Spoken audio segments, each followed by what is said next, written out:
বড়শির মাথায় এক টুকরো পাউরুটি, এটাকে খাবার বলবেন নাকি ষড়যন্ত্র?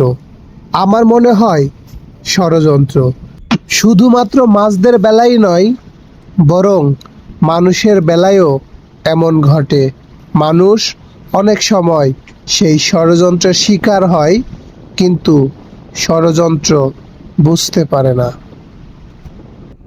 ছোট্ট এক টুকরো ষড়যন্ত্রের কাছে কেউ কেউ পুরো জীবন নষ্ট করে ফেলে।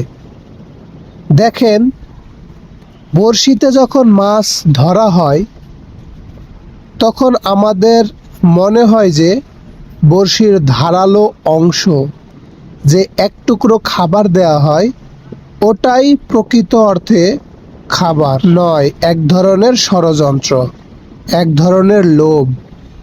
এই পৃথিবী আমাদের কাছে ঠিক এমনই লালসাময় একটা টোপ। এই পৃথিবীতে যদি আপনি এই টোপের লোভে পড়েন, ওই বড়শিতে আটকা পড়বেন।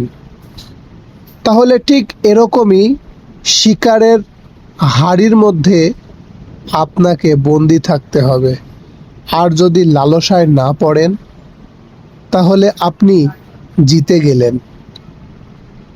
স্রষ্টার নিয়ামত নিয়ে যদি আপনি অখুশি থাকেন, পুরো পৃথিবী আপনার পেছনে লেলিয়ে দেওয়া হলেও আপনি শুধু ছুটতেই থাকবেন, কিন্তু দিন শেষে ততটুকু নিয়েই ফিরবেন যতটুকু আপনার রিজিকে ছিল।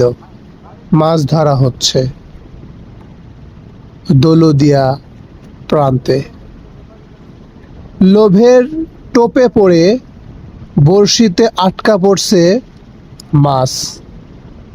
বড়শির মাথা থেকে যেটা থাকে ওই ধারালো অংশে এক টুকরো পাউরুটির লোভের আশায় মাছগুলো চলে আসছে, আর তারা শিকারীর জালে আটকা পড়ছে। এক ধরনের ষড়যন্ত্র এই পৃথিবীতে অনেকের জীবন এক টুকরো ওই পাউরুটির ষড়যন্ত্রের কাছে পুরো জিন্দেগি বরবাদ হয়ে যায়।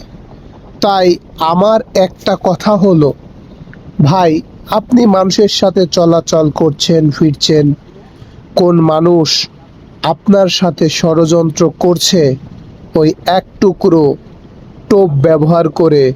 আপনি হয়তো পাউরুটির আশায় দৌড়াচ্ছেন, বাট একটা সময় যে আপনি আটকা পড়ে যাচ্ছেন ঠিক সেই লোহাতে।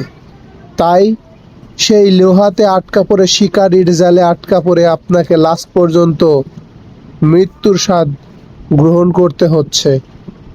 আপনার উচিত হবে ষড়যন্ত্র থেকে নিজেকে মুক্ত রাখার।